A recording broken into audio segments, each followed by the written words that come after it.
د ټول پارسنګ په ننګ ملګرو یو وار بیا خیرونه په خیرونه ډاکټر عباسین یوسفزی او سید یاسر علي شاه یاسر ستاسو په درانه خدمت کې حاضر دي. رحمان بابا زب د پښتنو د لار شاعر، زموږ د مزار شاعر، د هر دیار شاعر عباسین صاحب کلام وړاندې که تاسو واورئ اوس به عباسین صاحب تشریح کوي، وضاحت پې کوي، تاسې واورئ کم درد دی پکې، کم احساس دی. عباسین صاحب د رحمان بابا کلام د احساس نه ډک کلام. یو زړه مې ستا په ذکر فکر ګلستان دی. ګلستان باغ ته ویلی کېږي او ذکر او فکر، ذکر بیان ته چې بیا بیا سړی د چا په حقله خبره کوي، او فکر سوچ ته ویلی کېږي چې د چا په حقله سوچ کوي. تن مې ستا له غمه پاڼه د خزان دی. یعنې ذکر فکر چې دی هغه زړه باغ ساتي، د باغ په شان خوشحال، او غم چې دی نو هغه ورله تن داسې ساتي چې خلک وایي فلاني وایي پاڼه زیړه ده.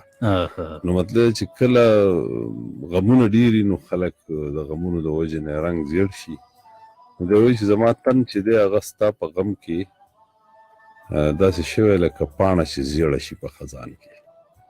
نو د خزان د زیړې پاڼې اخري انجام دی چې هغه په ځمکه پرېوځي. نو وایي چې زړه مې ستا په ذکر فکر ګلستان دی. مطلب دا دی چې زړه مې د باغ په شان ستا په تصور کې دغه دی، ګل ګل دی، سرسبز دی، تازه دی، او تن چې مې دی هغه ستا په غم کې لکه د خزان د پاڼې تک زیړ شوی. ځکه چې د مینې غمونه خو او بیا چې د محبوب د مجازي په ځای حقیقي، نو بیا خو نور هم ډېر غمونه وي.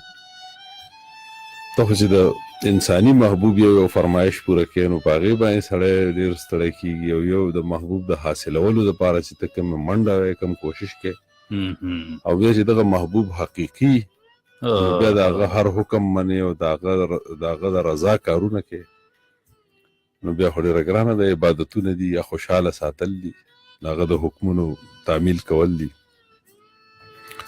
ستا د غم له بهره هسې بهرمند یم. او وړمبی بحر چې دی نو دا په ح باندې دی، او دا بل چې دی نو دا په قینچي ح باندې دی. نو بهرمند چې دی هغه فایده اخیستونکی. نو ستا د غم له بهره، ستا د غم د دریاب نه داسې فایده ما اوچته کړې ده چې په سترګو کې مې جوړ د درو کان دی. د درو کان، در وایي ملغلرې ته، او کان چې دی هغه درنګ ته وایي. یعنې دی وایي چې ستا د غم نه ما ته دا برخه په قسمت رسېدلې ده چې په سترګو کې مې د ملغلرو کان جوړ شوی دی. یعنې هر وخت ستا په غم کې ژاړم، ستا په یاد کې مشغول یم، په دې چې اوښکې مې څڅېږي او ستا دپاره مې هغه اوښکې راوځي. نو دغه اوښکې چې دي هغه د حمید بابا شعر ما ته رایادېږي، وایي که یار غواړې هومره جاړه څو درځي عبدالحمیده، دا په دې چې در مونده شي په دریاب نه په ویاله کې. یعنې ملغلرې که ته مومې نه په دریاب کې، په وله کې نه. نو وایي چې ډېر وژاړې نو الله به تا ته محبوب حاصل شي، په لږه ژړا نه کېږي. وړاندې وایي چې ستا کتو مې عجب زخم په زړه وکړ چې هم وینې ترې بهیږي هم خندان دی. یعنې ستا کتل چې دي هغه ما له تسکین هم راکوي او درد هم ډېر راکړی دی. یعنې ستا د کتو هغه زخم چې دی هغه تر اوسه جوړ نه دی، خو زه ترې خوندونه اخلم، تسکین هم ډېر راکوي. د مینې کمال دی. غوس کړی یم ما، خو دا ده چې د خپل درد نه او د خپل پرهر نه خوندونه اخلم، او چې ځان درست راته په شکل هسې رنګ مې د خپل زړه له وینو واخیست. هسې رنګ مې د خپل زړه له وینو واخیست چې ځان درست راته په شکل د جانان دی. یعنې د جانان وینې چې دي، د جانان په وجه چې دي زما د زړه وینې زما په ټول وجود راغلی. مطلب چې داسې رنګ یې را باندې پورې کو، وینې شومه، هسې رنګ مې د خپل زړه له وینو واغست خپل زړه وینې چې دي هغې ما ته دومره وینې په ما وبهېدې، زما وجود، زما شکل، زما رنګ یې بدل کړو چې اوس ما ته د ځان په ځای جانان ښکاري. یعنې د مینې انتها چې ده نو هغه ځان جانان لیدل چې دي دا د مینې انتها ده، چې تا ته ځان د محبوب په شان ښکاره شي. ته چې کله په آینه کې ګورې چې تا ته ځان محبوب ښکاري، ته چې کله خپلې مینې حدونه معلومول غواړې نو ته به د جانان نه رنګ اخلې. لکه مونږ دا حقیقي شاعري ده، نو مونږ به حقیقت ته ځو.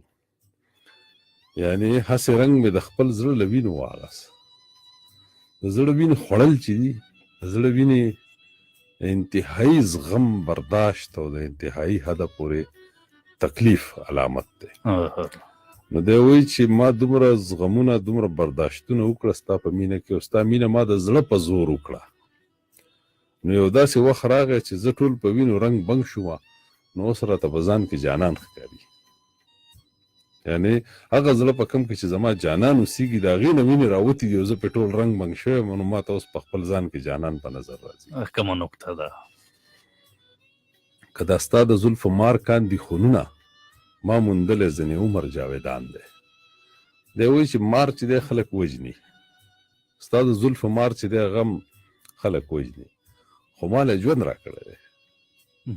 دغه مار چې دی د دې په وجه باندې زه ژوندی یم.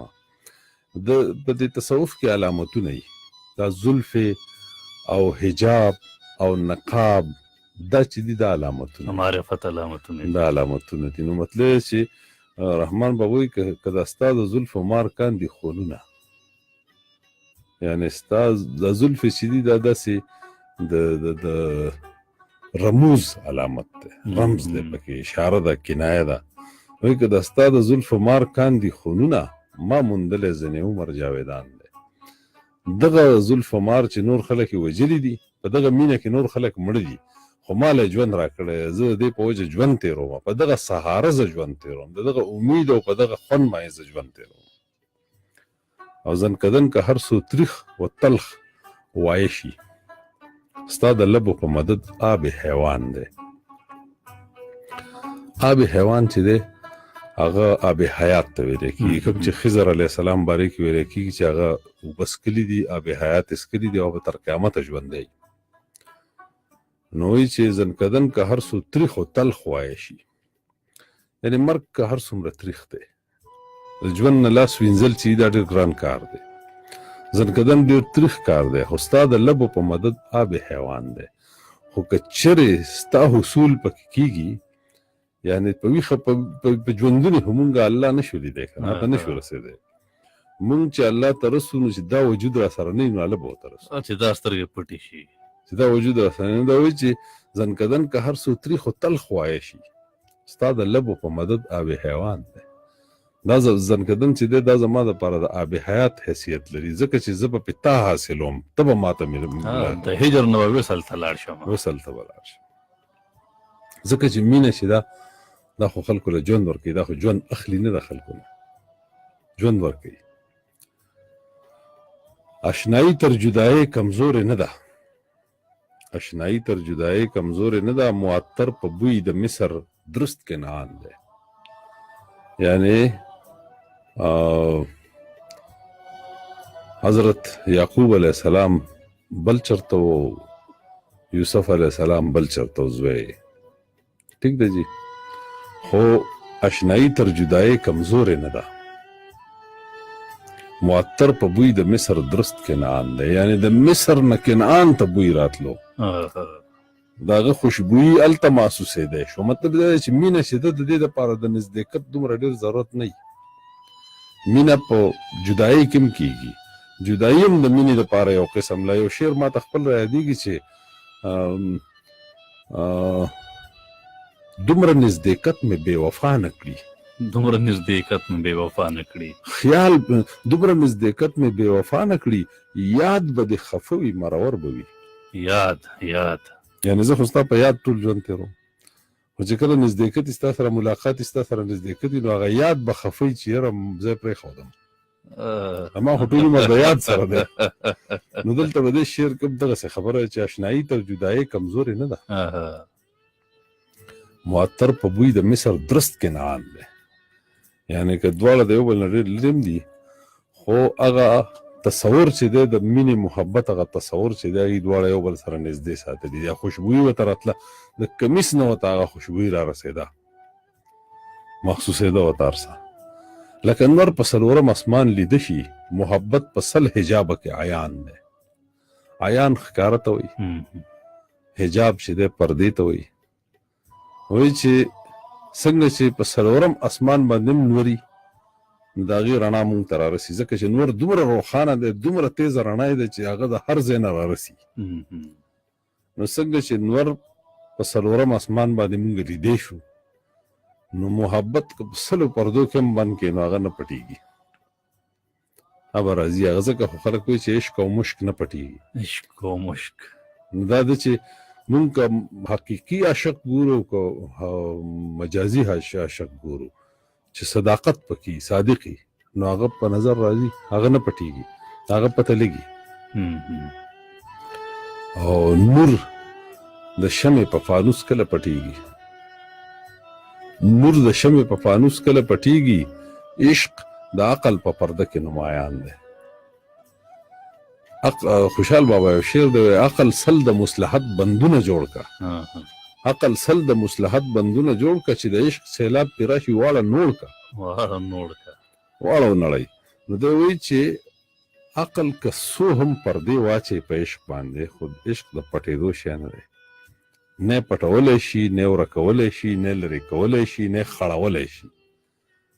نو وایي چې نور د شمع په فانوس کله پټېږي. فانوس چې دی هغې کې دننه د شمع هغه رڼا ښکاري، فانوس چې دی په هغې کې دننه د شمع رڼا ښکاري، نو هغه نه پټېږي. نو مطلب یې دا دی چې د کائنات ته ګورې، د رحمان بابا یو داسې بل شعر هم دی، دا مصره پکې ده چې نور د شمع په فانوس کله پټېږي، تا چې واغوستې د خیال جامې نری. یعنی الله تعالی د قدرتونه چې دي، موږ خو د الله تعالی د قدرتونو نه پېژنو، د هغه د ښایستونو نه او د هغه د کمالونو نه پېژنو، د هغه د عظمتونو نه پېژنو. موږ چې ګورو چې سیندونو، غرونو، دریابونو، مارغانو، بني ادمو ته ګورو او د هر څه پکې وینو، نو موږ یقین کوو چې الله شته، یو داسې هستي شته، یو داسې ذات شته چې دا ټول هر څه روان کړي دي. دا په خپله نه چلیږي، دا د چا په حکم چلیږي، دا د چا یو جوړ کړی نظام دی، هغې کې چلیږي. که څوک ډېر هم د دې نه ځان منکر کړي او ځان دهریه کړي چې زه هېڅ نه منم، خو هغه دې وګوري، تش د انسان ته دې وګوري چې د انسان دننه کوم خاصیتونه، د انسان دا 15 حواس دې وګوري چې د نظر، غوږونه، پوزه، خوله، ذایقه او دا حس د تودې او سړې هوا، دا چې دی د دې نه دې اندازه ولګوي چې انسان بل داسې د انسان چې کله پیدا شي نو زړه درزیږي، او چې کله دا زړه ودرېږي نو دی ختم شي. ما ته دې څوک داسې وښیي چې داسې یو پرزه دې څوک د انسان په دې وجود کې جوړه کړي، دقسې زړه دې جوړ کړي، دا څنګه چې دی چې هغه دې درزیږي او تر مرګه دې درزیږي، چې کله یې وغواړي چې یاره دا اوس بندول پکار دي نو بند شي. داسې زمونږ اختیار نشته، بلکل اختیار نشته. بل په دې زړه کې دومره کمالونه اچولي دي چې هغه وینه ټول وجود ته رسوي، وجود کې ټوله ګرمي او ټوله مستي د زړه په وجه ده. نو د انسان یو څیز ته چې ګورې، یا د کائنات کې ګورې، یو ګل راواخله، یو ګل چې ته راواخلې، هغې ته وګورې، د هغې رنګ، د هغې جوړښت، د هغې ښکلا، د هغې ترتیب، د هغې ټول ښایستونه چې ګورې، بني ادم ورته حیران وي چې دا چا جوړ کړی او څنګه جوړ کړی. سړي هغه ذات طرف ته توجه زیاته شي. دی وایي چې نور د شمع په فانوس کله پټېږي، عشق د عقل په پرده کې نمایان دی. عقل چې دی هغه عشق ته هېڅ دیوال نشي والی. عشق که ډېر هم پټ کې خو راښکاره کېږي، به ځان مخکاره کوي. او عشق هغه جنون ته وایي ته چې د یو کار دپاره کوم جنون لري، د یو څیز د حاصلولو دپاره چې کوم لیونتوب، کوم بېقراري په تا کې دننه موجود دی، دغه عشق دی. او که دا ستا په مخ کې بوی د حجاب نشته، زه له ډېرې ځلې وایم چې نهان دی. نهان وایي پټ ده، یعنې ستا په مخ باندې وایي هېڅ پرده نشته، دی الله ته وایي چې ستا په مخ باندې هېڅ پرده نشته، خو زه د ډېر ځلانه وایم، ډېر دومره پړقېدونکی نور ته څوک نشي کتی که نه. نو چې کله ډېر ځلیږي یو څیز نو خلک ویره نه ښکاري، بس څه پکې نشته. د نور د وجود مونږ نه شو لیدی، ځکه چې دومره پړقېدونکی چې مونږ هغه نه شو معلومولی چې څنګه دی او څرنګه دی او شکل یې څنګه دی.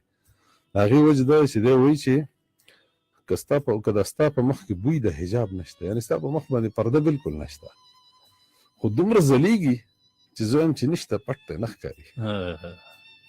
یعنې مونږ د الله هر یو قدرت ته چې ورننوځو په هغې کې دننه ګورو نو مونږ پکې نوې نوې دنیاګانې لټو. طاووس رنګې زلفې چا دي صحیح کړي چې هر موی یې په څو رنګه په څو شان دی. یعنې طاووس بڼو ته چې کتلي د طاووس هغه باڼه چې وي نو هغه داسې ښکلي ښکلي تارونه پکې په رنګ تارونه پکې څومره نزاکت پکې وي او رنګین هم ډېر زیات وي. نو طاووس رنګې زلفې چا دي صحیح کړي چې هر موی وایي ویښتو ته چې هر موی یې په څو رنګه په څو شان دی. یعنې مطلب یې دا دی چې زما د محبوب خالي زلفې چې دي، زما د محبوب خالي زلفې دومره رنګینې او دومره اثرانګیزې دي چې بیا نور محبوب به څنګه وي. او بې پردې حسن به چا نه وي لیدلی. که څوک وایي چې لیده شي تش ګمان دی، که څوک وایي چې ما لیدلی، مطلب چې موسی علیه السلام د خدای پاک سره د کوه طور کې راز کړی او هغه راز چې دی هغه هلته هم چې کومه قصه شوې ده چې موسی علیه السلام په زمانو بیا بې هوشه پروت و. نو د الله تعالی ذات ته، د الله تعالی نور ته کتل او رسېدل چې دی خو ممکن نه وي د انسان لپاره. د انسان د سوچ نه، د انسان د تصور نه ډېر اوچت دی. او دا که موږ مجاز ته راوړو نو په مجاز کې هم د دې ډېرې ښې معنی کېدای شي. په مجاز کې ډېر رومانټیک رنګ را پیدا کوي. خادي غم غوندې اسانه مونده نه شي، سور په خپلو وینو لال د بدخشان دی. بدخشان لال که وایي ډېر ښایسته دی که نه، خو هغه د هغه د سوروالی چې دی دا د هغه د خپل زړه په وینو دی. ښایست چې دی د هغه ښایست د هغه د زړه د وینو په وجه دی. خادي غم غوندې اسانه مونده نه شي. غم چې دی هغه هر وخت په اسانۍ راتلی شي او د ښادۍ دپاره به لږه سخته تېری، لږ تکلیف پکې، لږ محنت پکې. که وصال په هر زمان وی هسې دریغه، لکه غم چې د هجران په هر زمان دی. هجر وی جدایۍ ته، وصال وی ملاقات ته، نزدېکت ته، یووالي ته. نو څنګه چې دا غم هر وخت موجود دی نو پکار دا ده چې کاش چې ملاقات او وصال هم هر وخت وی. تمنا که وصال په هر زمان وی هسې دریغه، دا هسې چې په زړه شاعرۍ کې راشي دې مطلب یې داسې لکه غم چې د هجران په هر زمان دی. یعنی جدایي خو هر وخت موجوده ده، خو که چرې وصال هم هر وخت وی نو څومره خوند به کوو. خو کاش چې نشته وصال، هر وخت نشته ملاقات، نزدېکت هر وخت نشته. او بې د ستا له ملاقاته چې مشکل شو، نور مشکل واړه په ما باندې آسان دی. دا وایي چې نور ټول تکلیفونه، نور ټول مشکلات، نور ټولې سختې زغممه، یو ستا ملاقات راته ګران شوی، بس ملاقات نه کېږي، نور دغه پکې ټول نه ګران کار دی، باقي هر څه آسان. او هم په دا راته آسان شو نور غمونه، چې ستا غم د حد په ورته راته ګران دی. اوس دې دا ګران دوه معنو کې دی. یو د مشکل په معنو کې دی، یو د قیمتي په معنو کې دی، د مینې په معنو کې دی. وایي چې هم په دا راته آسان شو نور غمونه راته په دې آسان شو چې ستا غم د حد په ورته راته ګران دی. ستا غم چې دی په ما ډېر ګران دی، ډېره مینه مې ده ورسره. او یا ستا غم دومره ګران دی چې دا نور مشکلات اړو ما ته مشکلات تښکوي، چې ستا د غم تکلیف دومره ډېر دی چې ما ته دا نور هر څه غم راته آسان ښکاري. یو نفس به دې له دره بیرته نشم، څو مې یو نفس باقي په دا جهان دی. انتها ده. یو نفس دی، نفس ویلی کېږي خېټې ته، ټیک ده، او خواهش ته، او نفس چې دی دا ساه ته ویلی کېږي. یو نفس به دې له دره بیرته نشم، یعنی یوې لمحې له به ستا د در نه زه اخوا نشم. څو مې یو نفس باقي په دا جهان دی او په دې دنیا کې که زما یو څو ګړی ژوند هم پاتې که نه یو ګړی ژوند مې هم پاتې خو یو ګړی له ستا نه لرې کېدل نه غواړم د در نه دې تلل نه غواړم قافله د صبر هیڅ ویسا پې نه کا ستا له غمه مې منزل د زړه ویران دی ویسا وی بروسې ته یقین ته وایي چې د صبر قافله چې ده د صبر کاروان چې دی هغه په هېڅ یقین نه کوي ستا له غمه مې منزل د زړه ویران دی ویران یعنی په ویرانه کې قافله چرې هم نه ایسارېږي ټیک ده نو قافله د صبر هیڅ ویسا پې نه کوه نو صبر چې دی د صبر قافله ورته نه ټینګېږي ستا له غمه مې منزل د زړه ویران دی یعنی زما د زړه په ویران منزل کې صبر مبر ختم شوی اوس پکې صبر ډېره کېږي نه ځکه چې ویران ځای کې خو قافله نه ایسارېږي او د صبر چې دی د صبر قافله چې دا هغه زما په ویران په ویجاړ زړه کې چېرته دمه کولی شي نه صبر مبر رانه ختم شوی دی بې صبره شوی یم او لکه سر و سامان ستا د زلفو نشته هسې زړه زما بې سر و بې سامان دی بې سر و سامان مطلب چې بې منزله بې مقامه بې نوا بې ارزۍ ښکار شي لکه سر و سامان ستا د زلفو نشته ستا د زلفو چې دی د هغې څه سر و سامان نشته هسې زړه زما بې سر و بې سامان دی دقسې زما زړه چې دی د هغه هم بې سر و بې سامان دی یعنې ستا زلفې چې دي د هغې څه منزل څه مقام څه حد نه دی معلوم نو دغسې زما د زړه د د مینې او زما د زړه د زور هم څه حد نه دی معلوم او لکه تا چې تور ګیسو په مخ پریشان کړو هم مې هسې خراب زړه پسې پریشان دی یعنې ستا زلفې چې دي هغه چې کله پریشانې شوې ستا زلفې چې دي د هغې پریشاني ډېر خوند کوي د زلفو دا کیفیت چې نو داسې یو خاص سټایل کې پرتي نو د دې وجې نه ورته زلفې ته پریشانې وایي نو وایي چې لکه تا چې تور ګیسو په مخ پریشان کړه ستا دا زلفې چې په مخ باندې پریشانه پرتي دي هم مې هسې خراب زړه پسې پریشان دی او زما خراب زړه چې دی هغه هم ورپسې دغسې پریشان دی ستا څنګه چې ستا زلفې پریشانه دي دغسې زما زړه هم پریشان څنګه زلفې خورې دي دا سړی مې خور ور دی خور ور دی او خوار خاطر به د رحمان سلامت سو وي